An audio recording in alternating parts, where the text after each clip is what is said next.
Hello, all of my lovely flute friends out there. My name is Katie, and I play the flute, and this is my channel. Today, I want to teach you about something that has really helped me, not only with my tone, but also, ironically, with my nerves. So, raise your hand if you get nervous when you play in front of other people. I mean, hello. I think if you don't, you are an anomaly.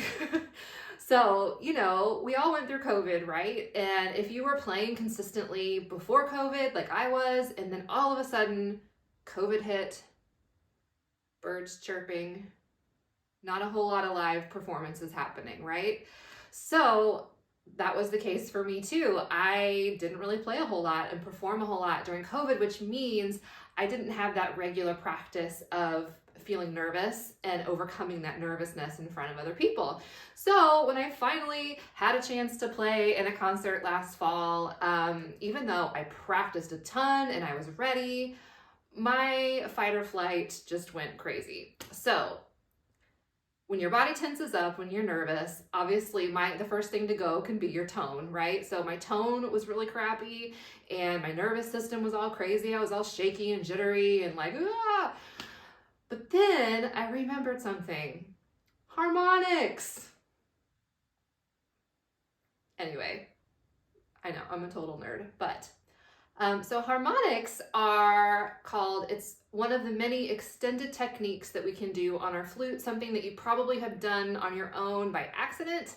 And it's basically just fingering whatever note on the flute and then overblowing to a higher pitch. So every pitch in the universe has partials that go up, up, up, up, up in something called the harmonic series. And if you've ever been around brass players, you know that for a trombone, when they're in a certain position, or a trumpet player, when they're holding down certain valves, they can have one position down, but they can play several notes. That one fingering has several notes associated with it. Well, the same is true for the flute. You can do the exact same thing, only it's not always, well, it's not very often do we see it in our music, right?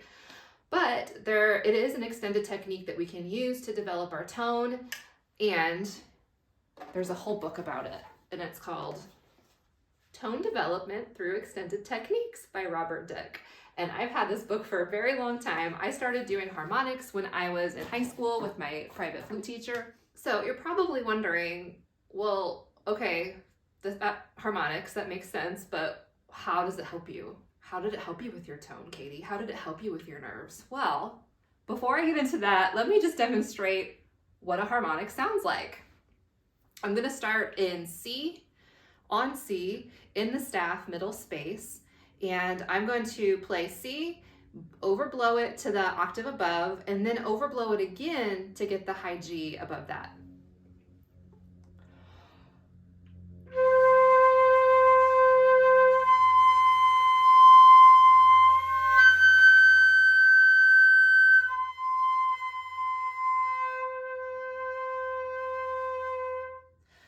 Then doing the same thing on B natural.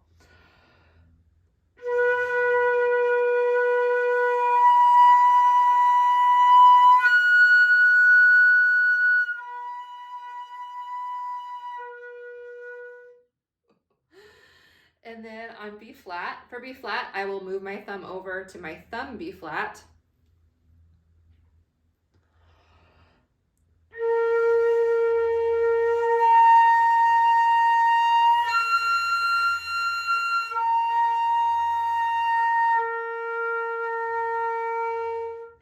To A.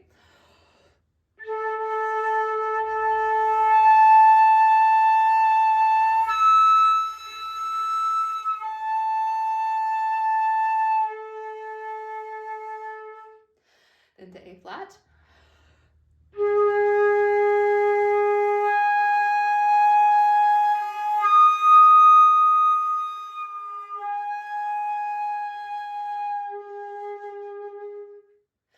And to G. This one, I will go from G to the octave above, to the D above that, and then to the G above that.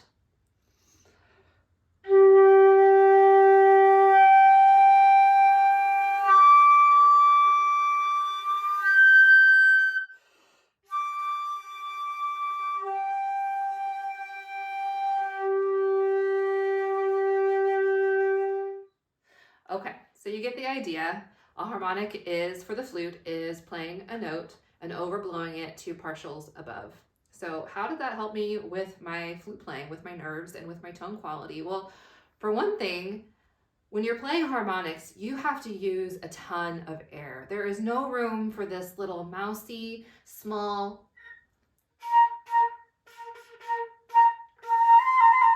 flute playing, right? You have to get up in there and you have to blow all of your air through. So for me, the practice of having to take a deep breath in and blowing air out was really soothing to my nervous system, and it just got my air moving out of me instead of just feeling all stuck and tight and restricted and scared. So that was the reason why it helped me with my nerves. Now for my tone quality, the reason why we do harmonics is because it helps in so many aspects of your tone. The first reason is that to get the harmonic to change partials, you have to move your air through the pitch, going up and going down. Coming down on harmonics is the hardest part, just like going down in big intervals is hard, because we tend to mess with our air and make it go all over the place instead of blowing through each note as it goes down. Another reason is that to change the partials up, and down, down, down, you have to make a very large ah mouth shape.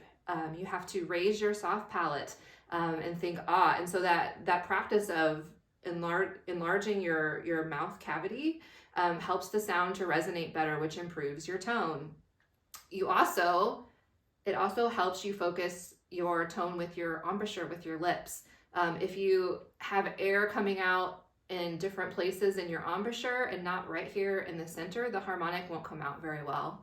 And lastly, it can help you with ear training, with your pitches. Harmonics are not very in tune at all. And when you first start practicing them, you shouldn't worry about getting them in tune. But as you improve and get more comfortable with it, you can start using a tuner or just using your ear to think about placing each pitch where it needs to go. With that, I'm going to continue down and show you all the harmonics that we can play. So right now I'm on G flat, and at the top of the G flat, I will need to lift my D sharp key to get the highest note to come out.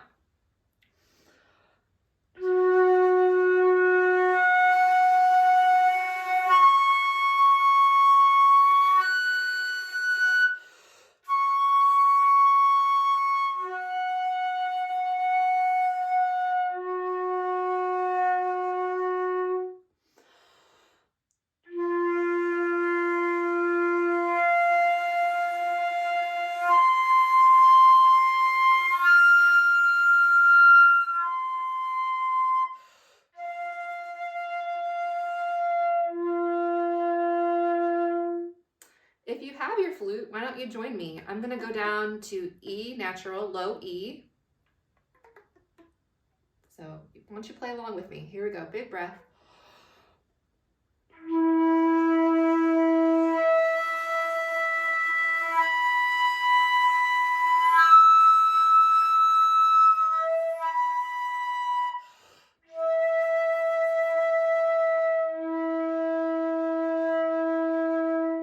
Down to E flat.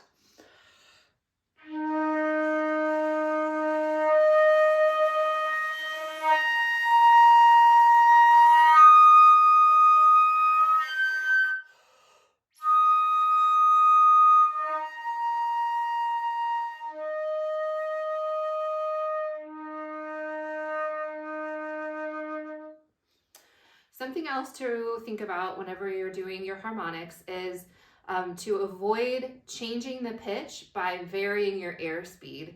Your airspeed should be consistent and constant through all of the notes. What can change is the shape of your throat, or the shape of your vowel in the back of your throat.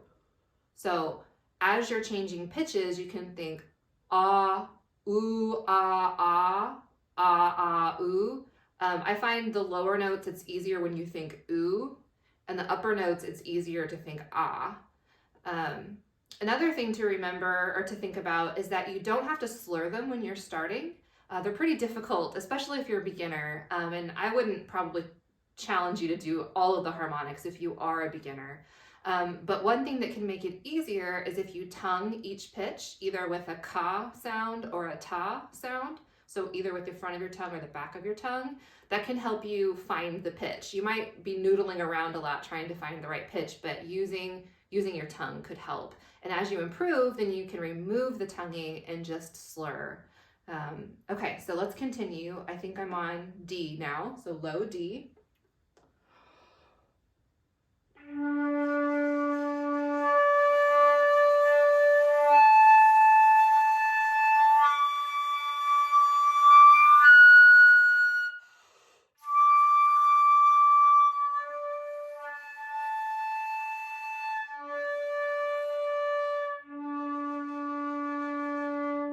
D flat.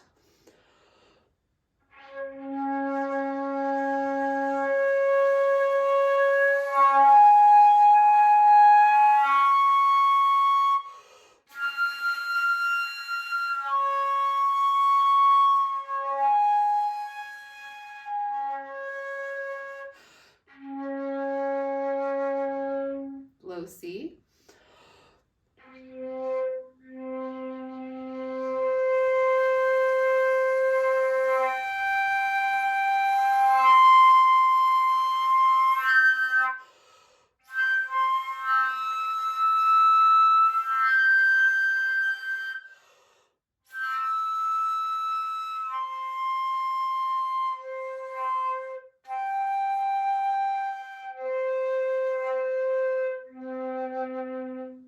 So there you heard me struggling to find the pitch, and when I finally decided to use my tongue, I found it. I'm still working on mastering these harmonics again as well, so it's okay to be in a process. They don't have to be perfect. Okay, and lastly, low B, and this one, we'll see if I can get the top one out. We'll see. We'll see if it comes out, but it's okay if it doesn't, right? Okay, here we go.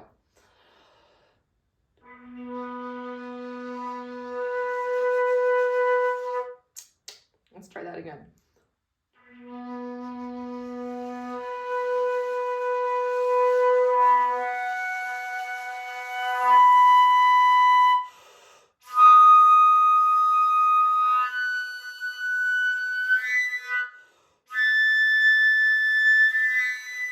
Yeah.